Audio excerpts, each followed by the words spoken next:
All right, let's talk about this game, fellas. Let's talk about this game, huh? Let's do it. Let's do it. Okay, so let's do this, man. Let's do this. Give me a reason, and Hicks, we'll begin with you. Give me a reason or a way that the LA Rams win this game. I think the way that they get to the game is not easiest path, none of the paths are easiest, but if they get defensive pressure going with the 5 defensive all-stars, they got not all-stars, but they have 5 people who have played high-level NFL late season football.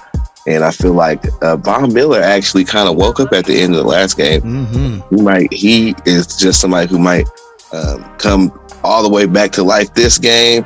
Of course, Aaron Donald, obviously, he's number 4 for the MVP. But if they can just attack on defense, put pressure to Joe Burrow, we got to remember, Tennessee Titans sacked this dude 9 times. That's what they bring up. Yep. He's not going to be able to survive 9 sacks from Aaron Donald. That he'll be carted off. I hope that doesn't happen. But that would not be good.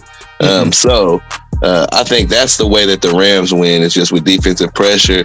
And then, of course, you got Jalen Ramsey and Eric Weddle out there just to patrol the skies in case you want to try to heave up any, prayers.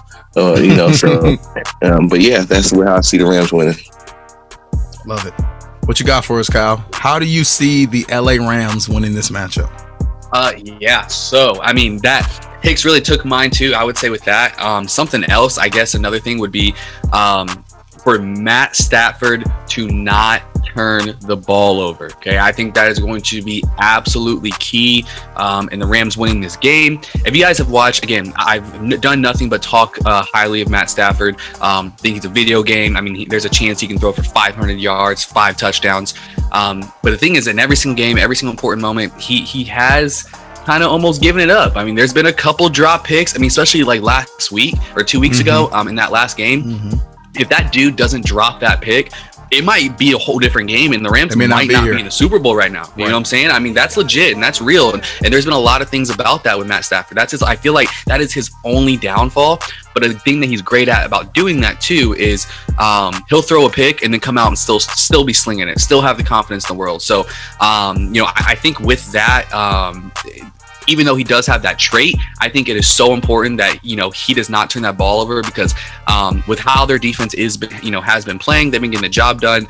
I don't think they're gonna, especially with their swagger and how the team, their chemistry and their identity, I don't think they're gonna drop those balls. I think they're gonna take every opportunity that Matt Stafford gives, if he allows it. So I would say Matt Stafford needs to hold on to that ball, not throw any picks, and they should be holding up a Lombardi. Yeah, so going through these stats here, because I think this helps the average fan just understand where these two teams actually rank compared to their counterparts of the NFL. So when you look at total yards on offense, both are top 10. Total passing yards on offense, both are top 10. Rushing yards on offense, both are bottom 4th, both in the 20s. Points per game, they are literally dead even at 27.1, which ranks 7th in the NFL when it comes to points per game scored on offense. And then third down, LA Rams are top 10, and the Bengals are dead smack middle, number 16. So average in the league. Defensively, this is where I think things definitely can change a little bit. Total yards per game allowed, they're both, the Rams have the slight favorite there. They're 17th. The Bengals, they're 20th. Passing yards allowed per game, they're both in the 20s. Rushing yards allowed per game, they're both, so this is surprising to me, they're both top 10, really both top 5 in that category. Points per game allowed, they're pretty much neck and neck. Rams with slight favorites there in terms of points per game allowed. They are 15th in the NFL, and the Bengals, they are 17th in third down percentage. Wow, they're pretty much neck and neck. So even me, again, we do this show, we've been doing this show for months now. And to me, the sentiment that you hear about when it comes to the Rams is defense. They got some dogs on defense. And yes, they do. Aaron Donald, Jalen Ramsey. I mean, they have big names on defense. And then you think of the Bengals, you think offense. But really, when you compare these two teams, They both have really good defenses. I mean, literally, if you guys have these stats in front of you like I do, they're the same team on defense in terms of stats. And offensively, they're the same team on offense in terms of stats. Now, I know the players are different and all that, but you're talking over a course of 20, 21, 22 weeks, however long it's been, where the averages pretty much bear out to where these teams are fairly even. So with that being said, if I have to look at how the LA Rams win this game, they're going to need some, and Hicks, I'm glad you brought it up. They're going to need some defensive turnovers. They're going to have to sack the quarterback. Of course, any team in the big game like this, they're able to apply pressure to the other team, especially the other team's quarterback. They always going to have a great chance to win that game. So Rams with Aaron Donald, with Jalen Ramsey, they got to provide pressure to the other team, and specifically Joe Burrow, the quarterback. I also think they got to be able to stop the run.